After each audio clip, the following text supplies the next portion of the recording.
Operation सिंदूर part 2 का blueprint तैयार।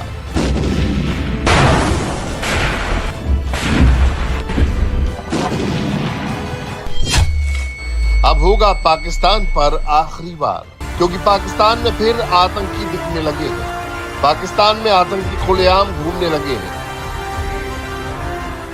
जो आतंकी 7 मई के अटैक के बाद बच गए थे, वो एक बार फिर बिल से बाहर निकल आए हैं। ये सैफुल्लाह कसूरी है, पहलगाम आतंकी हमले का मास्टरमाइंड।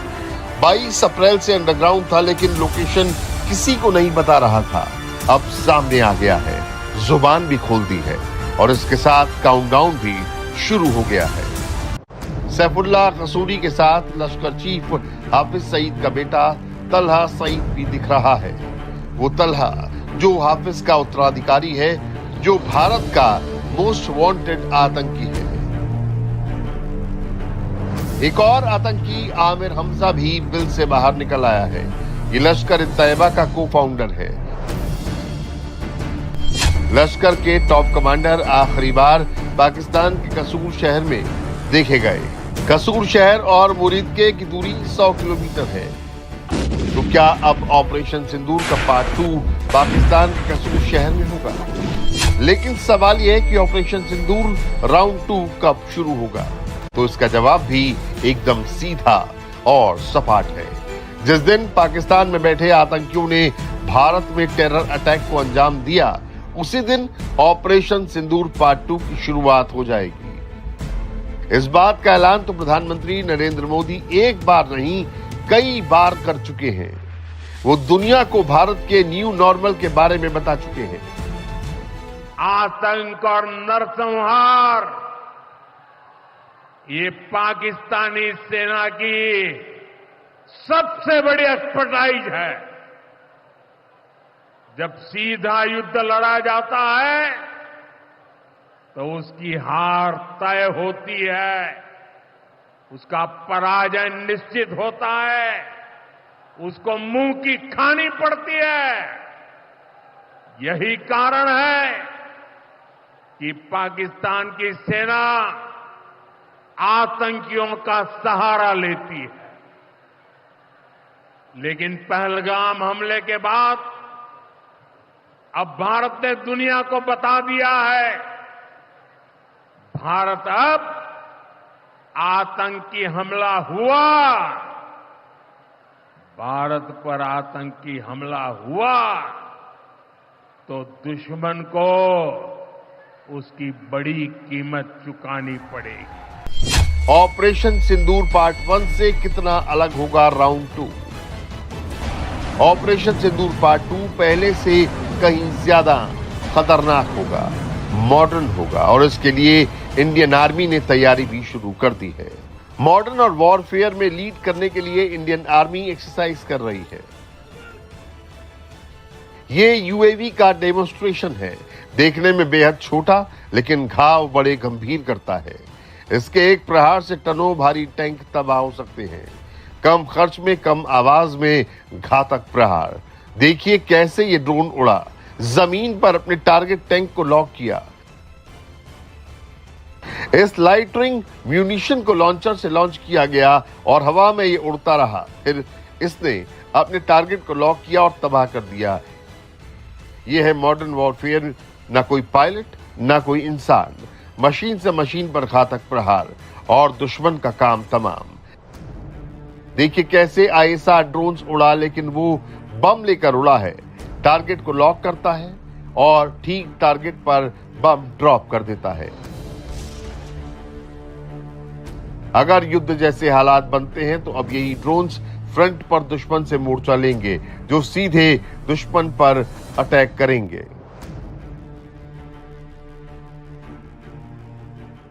भारत दुश्मनों को किसी तरह से भी युद्ध के मैदान में बढ़त नहीं देना चाहता, इसीलिए उसने पूरी ताकत मॉडर्न वॉरफेयर पर लगा दी है और भारत की तैयारी है कि वो अगला युद्ध नेक्स्ट लेवल पर ही लड़ेगा।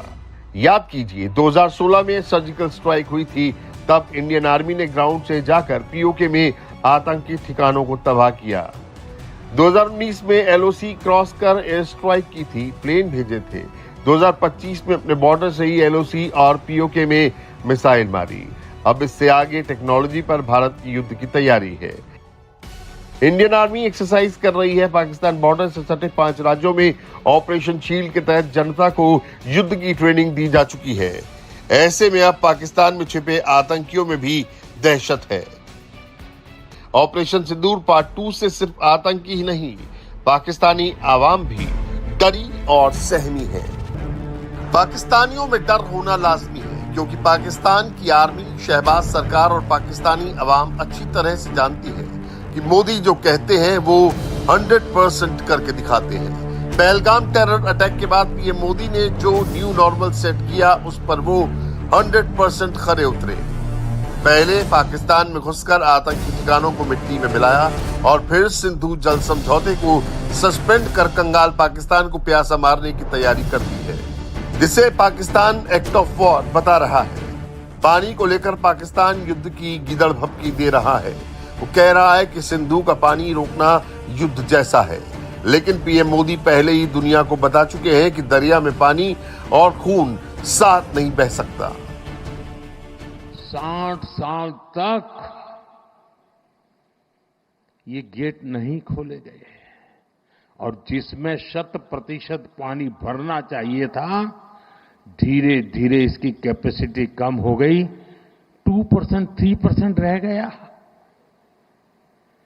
क्या मेरे देशवासियों को पानी पर अधिकार नहीं है क्या? उनको उनके हक का पानी मिलना चाहिए, नहीं मिलना चाहिए क्या? और अभी तो मैंने कुछ ज्यादा किया नहीं है।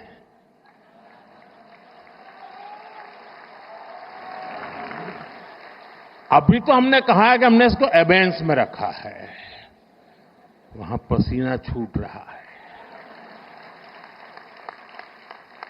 और हमने डैम थोड़े खोल करके सफाई शुरू की, जो कूड़ा कचरा था वो निकाल रहे हैं। इतने से वहां फ्लड आ जाता है। पाकिस्तान के प्रोपेगेंडा को दुनिया के सामने उजागर करने के लिए प्रधानमंत्री मोदी ने 33 देशों में अलग अलग 7 डेलीगेशन भेजे, जो पाकिस्तान के फेक नैरेटिव को दुनिया के सामने उजागर कर रहे हैं। Terrorism is a global cancer.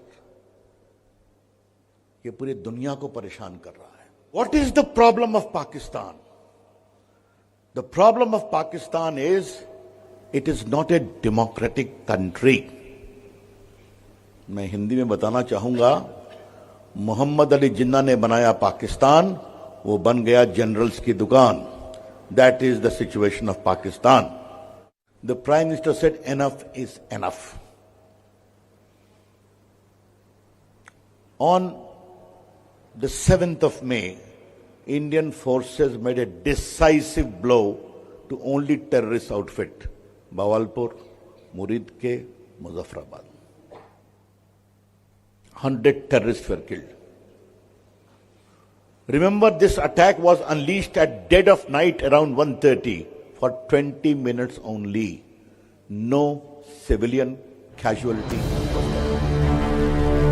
Operation Sindoor के बाद से पाकिस्तान भारत के एक्शन को कॉपी पेस्ट करने में जुटा है। पाकिस्तान ने भी भारत के खिलाफ एक डेलीगेशन अमेरिका भेजा है, जिसे लीड बिलावल भुट्टो कर रहे हैं।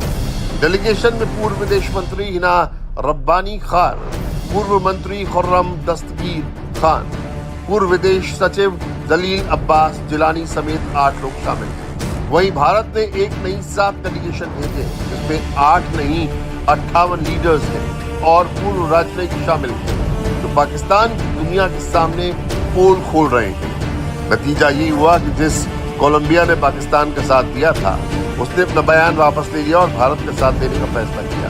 दुनिया में जंग का एक फ्रंट हमने आपको दिखा दिया।